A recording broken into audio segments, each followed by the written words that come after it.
नमस्कार मित्रांनो, राष्ट्रीय अन्न सुरक्षा योजनेअंतर्गत स्वस्तातील धान्य मिळवण्यासाठी सर्व रेशनधारकांना आता ई-केवायसी करणं हे बंधनकारक झालं आहे। अन्न आणि सार्वजनिक मंत्रालयाने यापूर्वी असे निर्देश देखील दिले आहेत। मात्र तरी देखील अनेक रेशनधारकांनी ई-केवायसीची प्रक्रियाही पूर्ण केलेली नाही।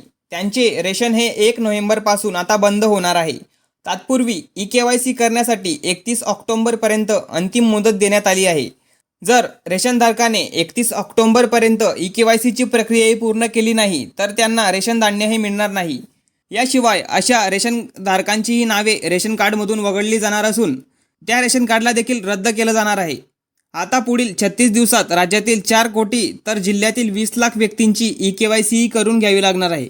रेशन कार्डवर मोफत रेशन मिळवण्याच्या योजनेसाठी अपात्र असतानाही अनेक जण स्वस्तातील रेशन धान्य घेतात। याशिवाय अनेक लोक सध्या या जगात नाहीत, ज्यांचा मृत्यू झाला आहे, मात्र अद्यापही त्यांचे नावं रेशन कार्डमध्येच आहेत। दुसरीकडे बनावट रेशन कार्ड काढून शासकीय योजनांचा लाभ घेणारे देखील आहेत।